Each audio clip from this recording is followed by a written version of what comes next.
Nada melhor do que aprofundar algum dos temas colocados aqui em um debate sobre o seguinte tema: conectar com o propósito da inclusão à sustentabilidade. Para moderar essa conversa, nós convidamos aqui ao palco a diretora da Connect Humanity, organização dedicada à causa de levar projetos de conectividade onde ela é realmente necessária, Natália Fodety.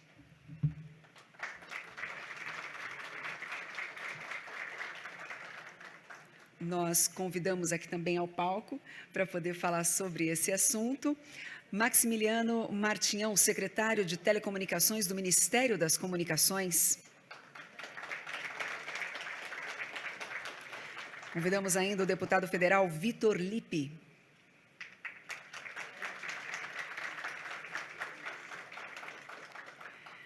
Convidamos também Vicente Aquino, conselheiro da Anatel.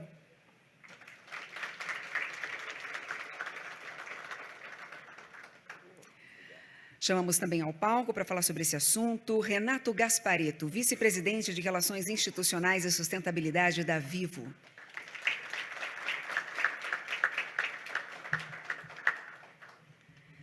Muito bem, então agora sim estamos todos preparados para mais essa conversa que com certeza será riquíssima, com tantas pessoas aqui de importância nesse palco para falar sobre esse assunto. Então, agora que todos estão se posicionando, já vou passar aí o comando dessa conversa, a moderação desse painel para a Natália. Fique à vontade. Com a palavra, então, a moderadora.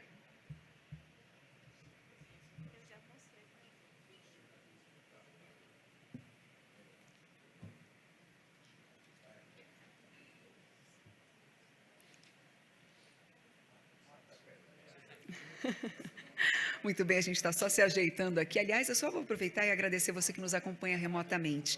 Vamos, então, aproveitar esse momento especial do nosso dia, esse fechamento do primeiro dia do nosso painel, o painel Telebrasil Summit 2023. Agora sim, preparados? Com a palavra, a moderadora. Todos nos seus lugares. Bom, boa tarde a todas e todos. Queria primeiro agradecer o convite. Meu nome é Natália Fodety, trabalho há alguns anos com conectividade. Atualmente estou na Connect Humanity, que é um fundo filantrópico focado em conectividade, atualmente atuante apenas nos Estados Unidos, e eu estou começando a expansão internacional. Também estive vinculada desde o começo com as discussões de conectividade significativa. Inclusive, trabalhava para a organização que começou esse tema em âmbito internacional, começou esse advocacy em âmbito internacional, a Aliança para a Internet Acessível. Fico muito feliz de que esse tema esteja sendo discutido não apenas em âmbito internacional, mas também, agora, hoje em dia, em âmbito nacional. Então, inclusive, vou estar vinculada a... o processo da ILEC da CEPAL, né, sobre esse tema, então quero conversar com todos aqui mais nesse evento sobre isso. E é um grande prazer estar aqui. Gostei muito que a secretária Isolda comentou sobre esse relatório da Unesco, também participei dele, estive uma das pessoas que trabalhou nesse relatório, e, de fato, estou de acordo que a gente não tem que tomar conclusões precipitadas, né? Esse relatório ele estava muito mais focado em analisar a questão de uma forma crítica do que advogar contra a conectividade na educação. Bom, então, para começar, vou aproveitar esse gancho aqui desse tema de conectividade significativa e queria pedir comentários iniciais de cada um de vocês, com os enfoques específicos, né, de cada atuação, sobre esse tema, como que vocês têm visto, seja nas discussões do GAP, conselheiro, seja no âmbito legislativo, seja no executivo, né, e também como se reflete dentro de uma empresa, nas discussões de ESG, que também está na boca do povo agora, né? Então, gostaria de passar a palavra para o deputado Lippe. Bom, pessoal, queria cumprimentar todos vocês, primeiro aqui em nome da Natália. Natália, meus cumprimentos, o Renato, o Vicente, o Max, né? Meu professor começou a me dar aula de TI, é muito tempo atrás, mas queria complementar aqui e agradecer muito o convite para a gente participar mais uma vez desse evento que já é tradicional do setor de telecom, e quero cumprimentar aqui o Marcos Ferrari, né, o nosso presidente da Conexis, a Daniela, nossa diretora, querida amiga, o Luiz Alexandre Dalgar, né, essa empresa que tem feito um trabalho fantástico, o Luiz Tonizzi, da Qualcomm, também importante parceiro, o Sebastião, nosso amigo Sebastião Júnior, lá do CPQD, um dos maiores centros de pesquisa do mundo na área de TI, cumprimentar a professora Isolda também, que esteve aqui representando o MEC, que é uma área tão importante para o nosso país, e cumprimentar também o Rubens, da Softex, que é também a nossa instituição estratégica na área de startups, enfim, na área de TI aqui no país. Bom, acho que nada mais importante do que a gente falar em conectividade, né? E por que a gente precisa da conectividade? Porque a gente está numa era digital, nós estamos num mundo digital, cada vez tudo vai ser cada vez mais digital, e não dá para ser digital sem conectividade. Então, a conectividade Natália, é uma questão essencial, né? Ela não é hoje algo a mais, ela é hoje uma necessidade essencial de competitividade, vamos dizer, de combate às desigualdades, né, de desenvolvimento local, regional, de competitividade das nossas empresas, né? E para que isso aconteça, né, esse mundo competitivo que nós vivemos, porque também tem uma máxima que diz que se a gente tem certeza de alguma coisa, é que tudo vai mudar cada vez mais rápido. E nesse mundo de mudanças, a gente precisa estar muito atento, né, às novas tecnologias, à ciência, tecnologia, inovação, economia do conhecimento. Então, tudo isso está interligado pela infraestrutura de conectividade. Sem a conectividade não dá para fazer nada disso. Então, eu diria que, resumindo, hoje a questão da conectividade é uma questão de sobrevivência, né? Se a gente quiser que o país sobreviva, que ele cresça, que ele se desenvolva, que ele tenha desenvolvimento econômico e social, isso passa pela infraestrutura de conectividade. Por isso, lá no parlamento, viu, Natália? O parlamento é uma casa muito interessante, porque ali a gente tem uma representação do país muito forte, e talvez a maior virtude do parlamento é também a sua maior dificuldade, porque tudo lá acontece ao mesmo tempo. Nós temos 513 deputados com 513 cabeças de 513 regiões, sim, cada um diferente do outro, com uma formação, com uma motivação, com conhecimento, com um vínculo local, com um vínculo com setores do país, e cada um quer dar a sua contribuição para o país. Então, nós temos milhares de projetos de lei ao mesmo tempo. Então, a parte bonita é que tudo está acontecendo ao mesmo tempo, né? Está sendo discutido a saúde, a educação, as questões indígenas, a questão de infraestrutura, a questão do ambiente de negócio, a questão de arrecadação do país. Imaginem um congresso onde tudo está sendo discutido, todos os temas, são centenas de temas ao mesmo tempo. A grande questão é, como é que a gente dá prioridade nisso? Esse é o grande dilema, né, Max? É tudo ao mesmo tempo, mas e aí? Qual é a prioridade? Então, acho que eu, logicamente, quando cheguei no parlamento, e eu gosto, como vocês, muito de planejamento estratégico. Quando eu cheguei aqui, eu quase enlouqueci, porque eu vi tudo acontecendo ao mesmo tempo, falei, bom, e agora, né?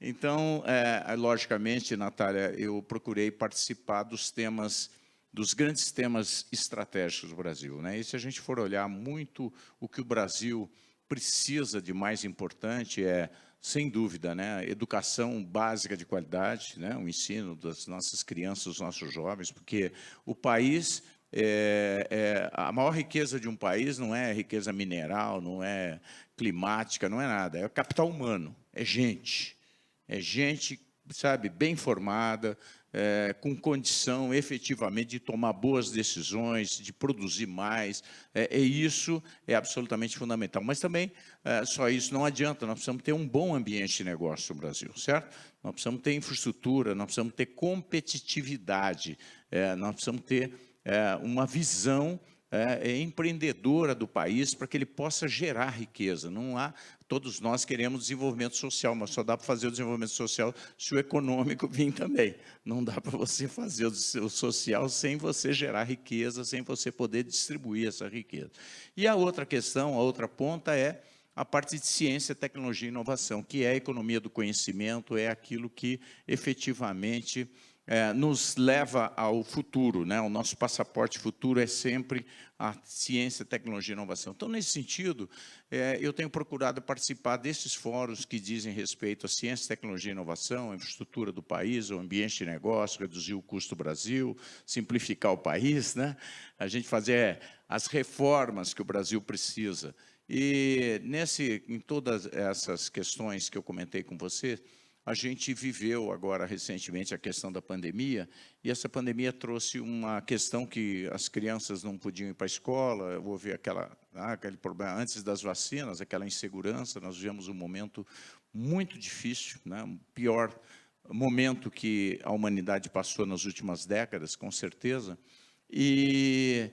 e aí, sem conectividade, como é que ia fazer, né? E aí a gente viu a fragilidade, né, aumentada, inclusive, das nossas escolas públicas, né? Porque a gente vê os indicadores das escolas públicas, o Brasil é a entre quinta e sexta maior população do mundo. Então, tudo que a gente faz aqui é muito importante, mas, ao mesmo tempo, é tudo muito complexo, muito grande, né? A gente tem que fazer tudo com uma escala enorme, né? O Brasil é extremamente complexo, é um país com muitas oportunidades, mas, ao mesmo tempo, é um país que exige definição de estratégias claras, né? De ações, de políticas públicas que possam efetivamente aproveitar as oportunidades que nós temos. E, nesse sentido, a gente vê que nós temos aí mais de 100 mil escolas no Brasil. A grande maioria delas não tem banda larga, não tem condição, obviamente, das crianças poderem utilizar, os jovens, essa conectividade como nós gostaríamos, né? Nós temos os professores, obviamente, com grandes dificuldades, porque eles não nasceram na era digital, então eles têm dificuldade de ensinar aquilo que eles não aprenderam, né? Então, é uma mudança na pedagogia, na forma de ensinar, certo? Eles têm que ensinar algo que eles não aprenderam. Vocês imaginem que isso é bastante complexo, é a primeira vez na humanidade que está acontecendo isso, né? Então, isso é muito difícil. Sempre os professores ensinaram aquilo que eles aprenderam. Agora muda tudo, muda o jeito, muda a forma, né? E, além disso, a gente precisa levar conectividade. E a gente está... Eu acho que a gente tem muitas coisas, muitos desafios, mas também muitas coisas boas estão acontecendo. E uma dessas questões muito importantes, sem dúvida, foi o leilão do 5G que aconteceu, e a gente ouviu de bastante gente que o leilão aqui no Brasil foi reconhecido entre os melhores, talvez o melhor do mundo, né? E ele aconteceu num ambiente muito, muito interessante, onde as coisas estão acontecendo, nós estamos conseguindo avançar no 5G, mas também no 4G, e essa questão de ser um leilão não arrecadatório, né, Max, que a gente falava disso há muitos anos, foi absolutamente essencial para que a gente pudesse utilizar esses mais de 40 bilhões né, reinvestidos na infraestrutura que o Brasil precisa, até pela complexidade que a gente tem. Então, eu acho que o grande desafio das nossas escolas, que eu gostaria de estar começando a nossa conversa por aí, porque é um desafio estratégico, se a gente quiser ter uma era digital, empresas digitais, indústrias digitais, enfim, uma sociedade digital, nós vamos ter que preparar as pessoas para isso, é óbvio. E isso passa pela escola, né? E a escola, então, vai precisar não apenas ter a banda larga, mas nós vamos ter que preparar esses professores. E é muito difícil você ensinar alguma coisa se você não tem um método, né? E talvez um grande desafio também seja a gente ter uma pedagogia digital, um método digital de aprendizagem, onde, na minha época, era caminho suave, né? Não sei se alguém aqui é dessa época ainda, mas a gente tinha uma cartilha que a professora aprendia e ensinava em cima daquela cartilha, né? Não é isso? Então, a gente vai precisar, talvez, fazer... Mas isso, para mim, não é um problema. Eu acho que pode ser uma grande solução. Se você tiver realmente uma pedagogia digital, e tem uma pesquisa que mostra que 80% da população brasileira gosta de jogos. A parte ruim é que, sei lá, muitos talvez gostem de jogar até apostando dinheiro. Mas o lado bom é que isso pode ser uma grande oportunidade para as crianças aprenderem através dos jogos, né? Através de gamificação, porque se elas gostam disso, se a pedagogia, se o método de aprendizado for através de uma forma interessante, que elas gostam, que elas se interessem, que elas possam aprender até sozinhas, né? Possam aprender não apenas na sala de aula, mas fora da sala de aula, final de semana, nas férias. Então, acho que isso pode ser incrivelmente uma grande oportunidade que o MEC poderá nos proporcionar. Então, a gente está trabalhando lá também no Parlamento, foi criada uma nova legislação que promove, né, essa questão não apenas de ampliar a formação de pessoas, nós precisamos capacitar muita gente, esse é um grande gargalo, né? Todo mundo fala em indústria 4.0, mas quem é que consegue fazer isso, né? Nós não temos hoje material humano, está faltando gente para aplicar essas novas tecnologias, para instalar, para fazer manutenção dessas novas tecnologias. Precisamos de mais gente para desenvolver os aplicativos, né?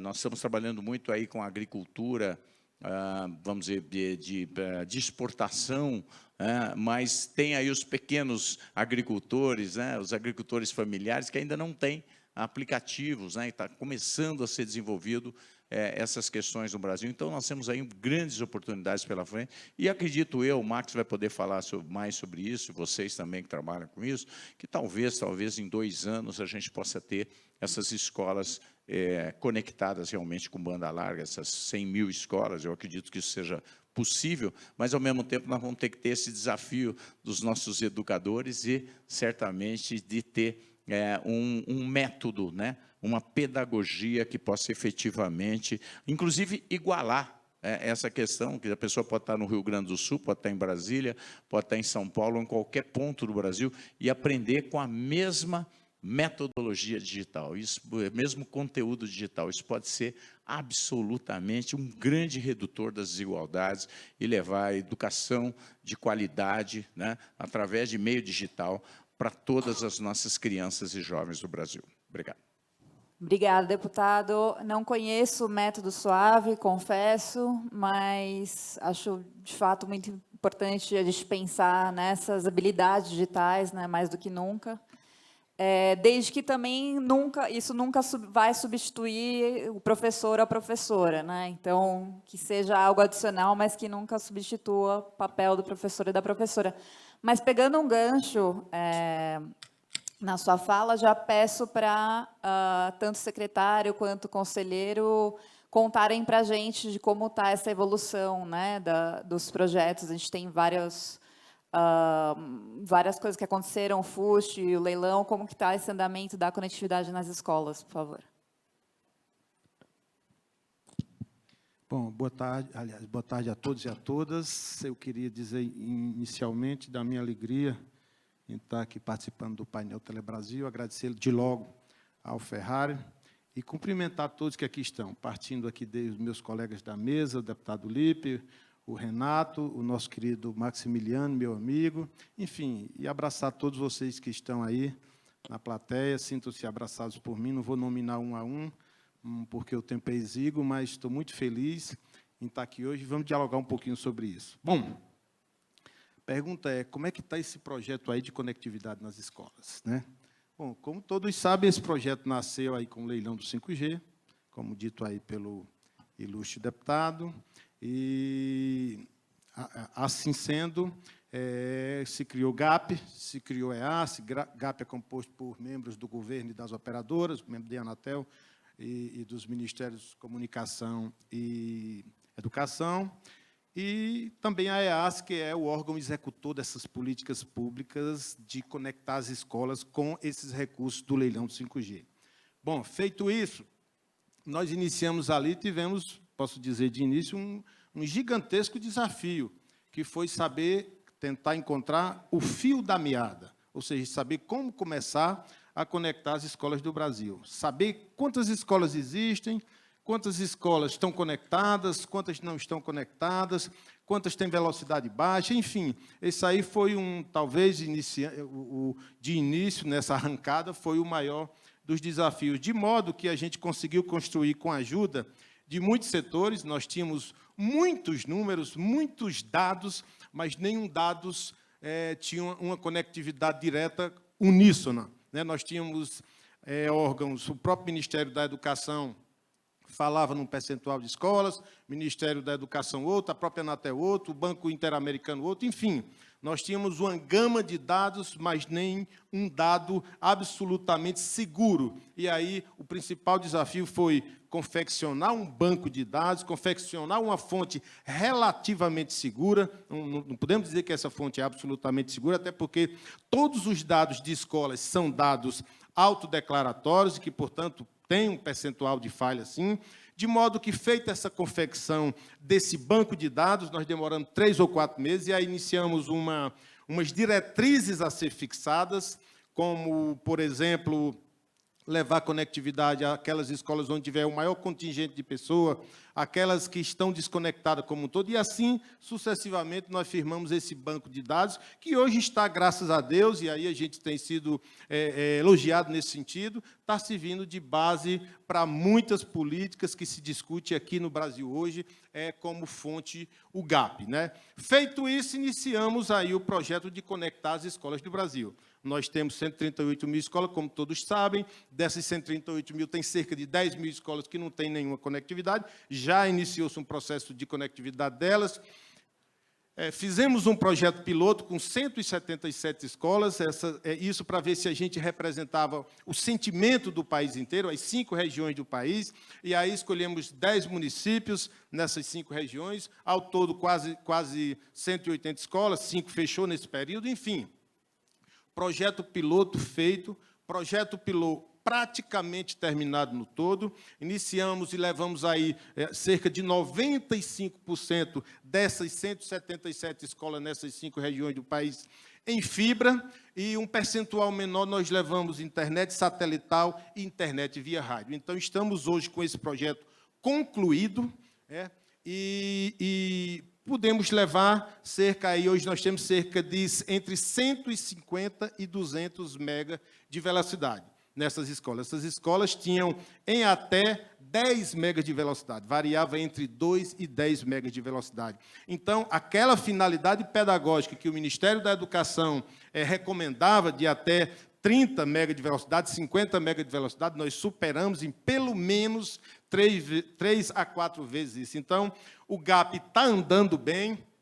O GAP tem a seguinte fase do GAP, aquilo que a gente pode chamar, Natália, de conectividade significativa mesmo. A gente sai com a fibra e leva a fibra até a porta da escola, a gente faz a rede interna, a gente distribuiu equipamentos, tablet, computador, Chrome, enfim, o que for, distribuímos isso, fizemos o custeio do serviço de internet por um período de 3 anos naquela escola, e ainda temos a hipótese de fazer o treinamento daquele pessoal que vão lidar com aqueles equipamentos. Como disse o meu querido deputado Lipe, né, nós precisamos sim treinar o professor, porque ele não nasceu aprendendo aquele modelo que hoje ele precisa passar para os seus alunos. Então, é importante, sim, esse letramento digital que foi descoberto há muito pouco tempo e nós precisamos inserir na categoria de professores da rede de ensino pública do Brasil. Então, nessa linha e nessa toada é que eu posso qualificar, meus queridos amigos que estão aqui, do que a gente pode chamar, eu dizia para o meu presidente Baigorre,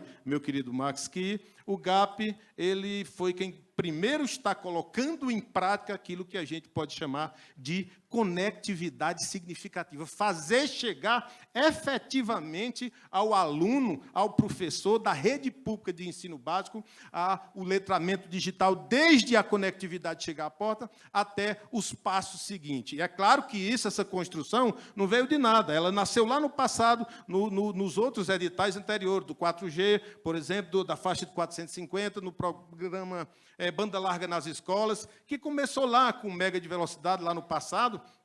E hoje, o GAP, hoje essa modelagem que o leilão do 5G traz, é produto de um avanço nesse sentido, de sair de 1 mega de velocidade até chegar a 200 mega de velocidade e construir esse caminho doutrinário aí que nós estamos chamando no dia a dia, a toda hora, de conectividade significativa. Então, em linhas gerais e introdutoriamente, é isso que eu teria a dizer acerca do GAP, e aí devolvo, Natália, a palavra para que dê o prosseguimento devido.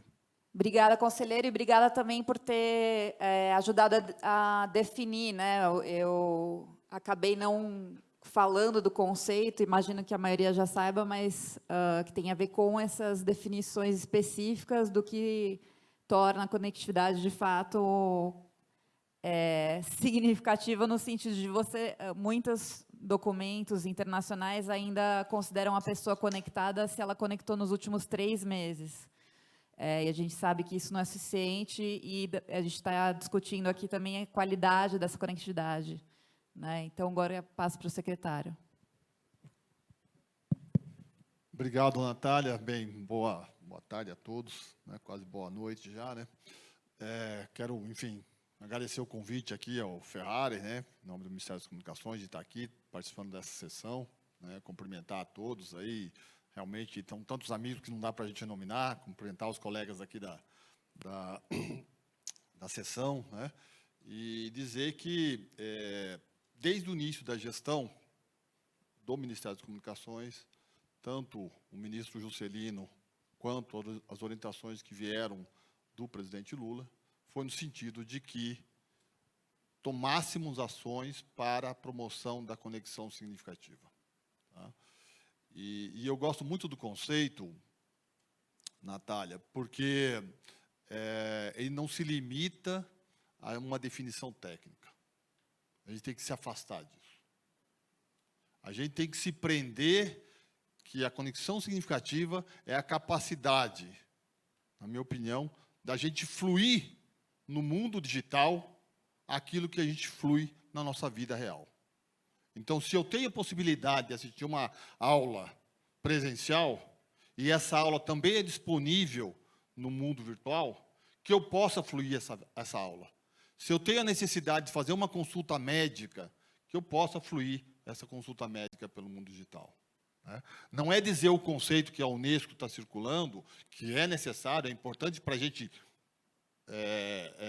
priorizar as estruturas da rede nas escolas, de falar, não, é limitado a 1 megabits por segundo por aluno.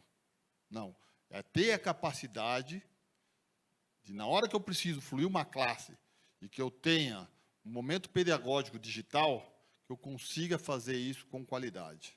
Na hora que eu queira fazer uma consulta médica, que eu consiga fazer isso com qualidade. Que eu tenha o equipamento necessário, que eu tenha o preço do serviço adequado à minha renda, porque hoje muita gente que tem acesso à internet não consegue chegar ao fim do mês com a internet, fica só com zero rate, né? Que eu tenho equipamento, que eu tenho preço, né? E que a infraestrutura seja resiliente. Então, essa é o conjunto de ações que a gente trabalha no Ministério das Comunicações e com a Anatel para assegurar a conexão significativa. Né? Que a população brasileira, que o cidadão brasileiro, possa ter esse acesso à internet. O maior desafio é assegurar esse acesso à internet a todos, melhorando aqueles que já têm e que, ao final do mês, têm essa situação, ou que têm, mas que a conexão não seja significativa. Mas, e talvez seja o maior desafio, é chegar aos 10% de domicílios brasileiros que não têm acesso à internet. A internet já fez muito, né, nesse país, né? Eu, quando comecei minha vida no Ministério das Comunicações, a meta, né, a internet chegava a 30% dos domicílios brasileiros, e a meta era chegar a 70% dos domicílios. Nós já estamos em 90%. Né? E também chegar com acesso à internet ao 20% das pessoas que não têm acesso à internet. São 10% de domicílios, 20% das pessoas. Eu não tenho dúvida que esse desafio é maior do que chegar até os 90% e chegar até os 80%. Né? Porque existe desafio de infraestrutura, existe desafio de renda, existe desafios geográficos, mas é o esforço de todo o setor que está fazendo isso. E aí eu posso falar, né, da evolução que está acontecendo, né, na capacidade satelital, para chegar com velocidade nas regiões remotas do país. Temos mais de 5.000 povoados identificados na região amazônica, que estão distantes de qualquer infraestrutura, inclusive de energia elétrica. E a gente tem que chegar com a internet lá. Né? Na região amazônica, a estrutura de backbone, nós tínhamos uma dificuldade na estrutura de backbone, que era uma rede em estrela. Se rompesse o cabo de fibra ótica, parte da população do país ficava sem acesso à internet. E aí, do leilão, veio um projeto que é extraordinário, um projeto que a gente começa lá em 2013, 2014, parecia um bando de doido defendendo aquilo, né? Implantar cabo de fibra ótica no leito do rio Amazonas. E agora vão ser 14 mil quilômetros de fibra ótica no leito do rio Amazonas para fechar os anéis em todas as capitais do norte do país, trazendo resiliência à infraestrutura de telecomunicações. Então, conexão significativa é isso. É a gente dar capacidade do usuário ter esse serviço com qualidade, né? Uma rede que sustente esse serviço, né? E, por fim, a gente tem que pensar também em modelo de negócio.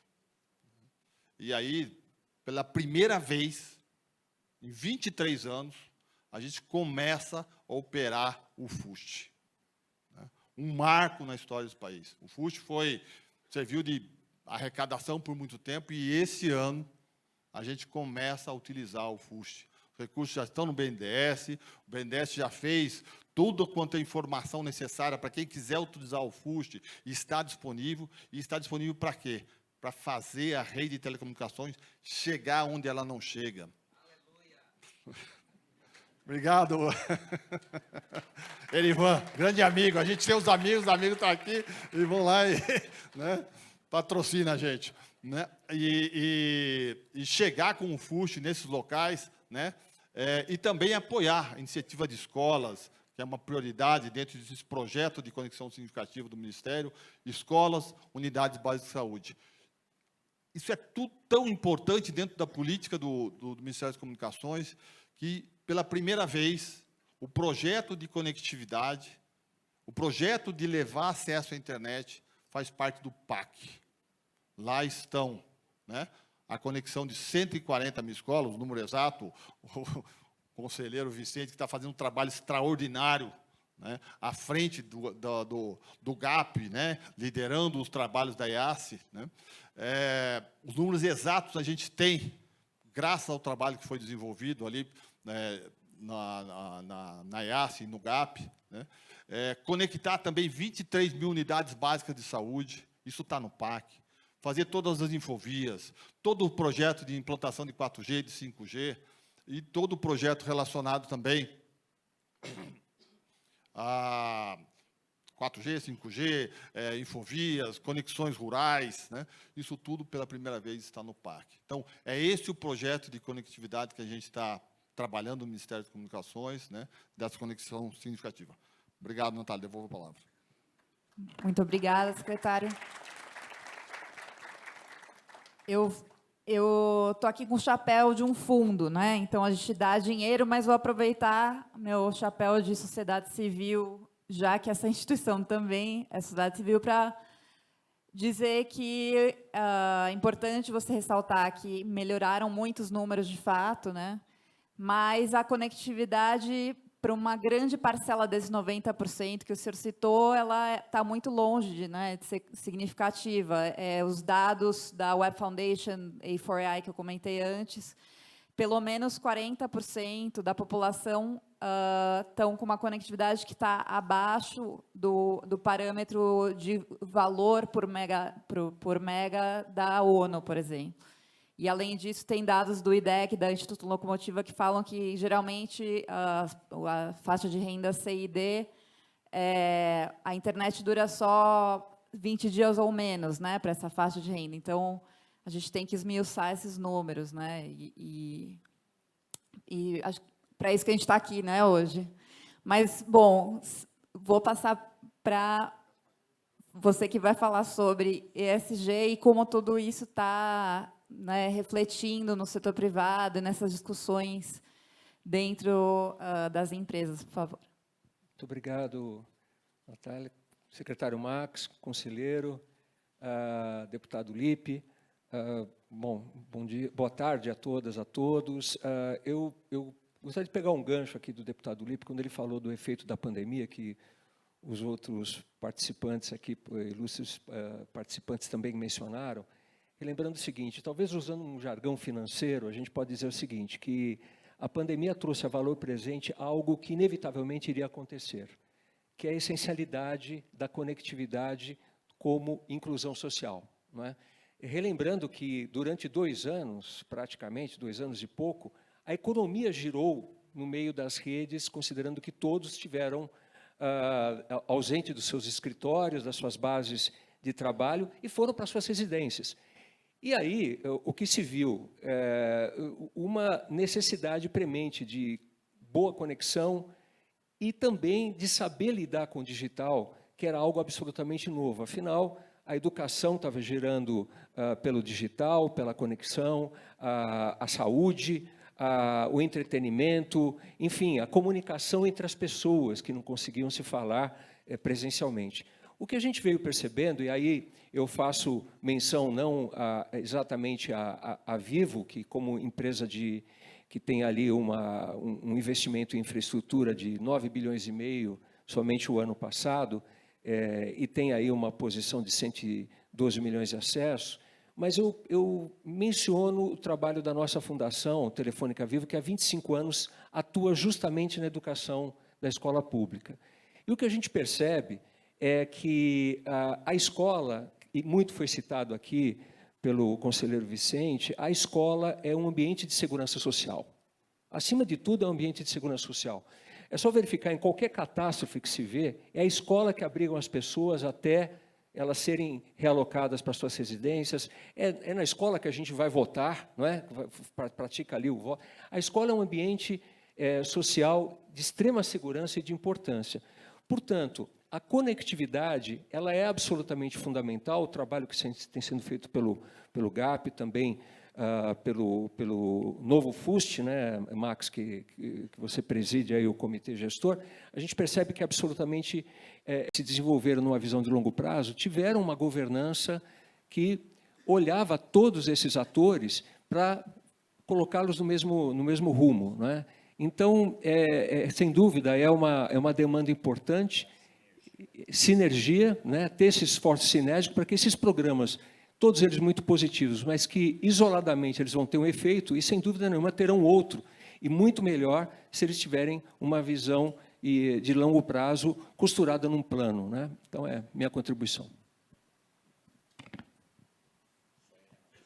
Querida Natália, uma das primeiras reuniões que tive com o ministro Camilo sobre o GAP, sobre conectividade de escolas, ele já mostrou ali a preocupação em fazer exatamente isso que foi colocado, e ter uma coordenação central que pudesse aferir, verificar e coordenar, para não haver sobreposição de qualquer coisa, exatamente que diversos órgãos estavam tratando de conectividade em escolas, de modo que isso foi passado para a Casa Civil, e nós já tivemos várias reuniões com a Casa Civil, com o Ministério das Comunicações, no sentido de que houvesse uma coordenação, houvesse um encaminhamento único, dado a diversos fatiamentos, digamos assim, de setorização que existiu em tentativa de conectar a escola. Então, há uma vontade, sim, do governo, e eu tenho visto isso, de levar esse horizontal para um caminho só, como é o que a Casa Civil está tentando fazer. É claro, deputado, eu concordo nesse ponto com Vossa Excelência, eu acho que tinha que envolver mais atores nisso, eu acho que os estados podiam ouvir, Max, e isso foi uma preocupação que eu mostrei ainda numa das reuniões na Casa Civil, trazer os estados para isso, trazer os municípios para isso, as secretarias de educação dos municípios. Então, acho que essa coordenação, de fato, ela poderia ser ainda mais ampla do que já está sendo, mas eu sinto que há um sentimento, uma vontade realmente do governo de coordenar isso e de levar essa conectividade, como está fazendo aí, tendo colocado no PAC. Eu acredito que agora com o Plano Nacional de Conectividade nas Escolas, que está na iminência de sair, salvo engano, agora no final do mês, o ministro Juscelino falou sobre isso, de modo que a Anatel, eu costumo dizer, a Anatel é um órgão do Estado brasileiro, é um órgão de Estado, e nós seguimos política de governo, né? O governo está aí presente, nós estamos para dialogar essa modelagem política. Já dialogamos com o FUST, por exemplo, na questão de aferir a velocidade mínima de escola, e a gente tem feito esse diálogo. Mas nós estamos aguardando aí sair a formalização ou de um decreto ou de uma portaria, algo que o valha para que a Anatel possa, sim, colocar todas essas questões que o governo está trazendo no nosso projeto do GAP, e aí tem uma sintonia direta com o governo na questão da conectividade nas escolas. Então, devolvo a palavra. Aliás, passa a palavra para o Max. Por favor. Obrigado, Natália. Muito breve, né? Concordo com essa perspectiva de ter diferentes atores contribuindo para o processo. Você vê que, por exemplo, no FUST já é assim. Nós temos a participação de diversos ministérios, né? Temos a participação da sociedade civil, temos a participação dos pequenos provedores, todos, né? E das grandes operadoras, e todos, enfim, abraçados nesse processo de encontrar soluções para a inclusão digital, para o acesso à internet, por meio do recurso do FUST. No particular das escolas, né? O conselheiro Vicente já mencionou, o governo federal deve lançar, em breve, uma estratégia nacional de educação conectada para tratar de maneira coordenada e integrada todos os projetos de conexão de escola. Lembrando que educação, assim como saúde, são projetos que são federativos, né? Então, tem o papel da União, tem o papel do Estado, tem o papel do município no sistema educacional, né? A gente não consegue dizer de Brasília todas as regras para todo o sistema educacional. A gente pode, sim, estabelecer algumas coisas, mas é um sistema que necessita desse diálogo, assim como a saúde, né? E isso vai ser construído, e é realmente uma necessidade que a gente tem para poder avançar com a conexão significativa, seja para a saúde, para a educação. E também lá no programa que o presidente Lula já lançou, né, que é o Programa Nacional de Inclusão Digital, que está sendo elaborado, né, pela Casa Civil com o Ministério das Comunicações, também tem essa preocupação dessa transversalidade, né, envolvendo o Ministério de Cidades, quando se toca em questões de periferias, envolvendo o Ministério da Agricultura, quando desenvolve a questão do agro, e assim sucessivamente. Então, realmente é um ponto muito importante que a gente deve ter em mente no desenvolvimento desses projetos, né.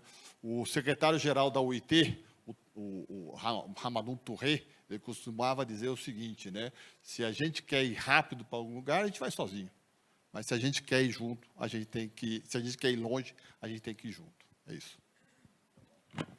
Muito obrigada. Bom, obrigada a vocês quatro, sempre... Esses painéis sempre são curtos, né, para temas tão complexos, mas espero que a gente possa continuar essa conversa no coquetel. Muito obrigada, boa tarde a todos e todas. Com certeza, vamos sim estender esse papo. Afinal de contas, aproveitando a presença dos senhores aqui ainda nesse palco, muito obrigada mais uma vez pela participação, encerrando esse que foi o nosso primeiro dia. Bom, gostaríamos de agradecer você que nos acompanhou remotamente durante todo o dia de hoje. Amanhã nós estaremos aqui novamente. Também vocês que aqui estão, fica agora o convite especial oferecido pela Huawei, empresa que neste ano, como já foi dito, completa 25 anos no nosso país. Estão todos convidados para esse coquetel que acontecerá na área externa desse teatro. Encerramos assim o primeiro dia do painel Telebrasil Summit 2023. Retornaremos amanhã às atividades a partir das 9h30, mas claro que a partir das 9h já estaremos por aqui esperando por vocês. Bom descanso, uma ótima noite e até amanhã.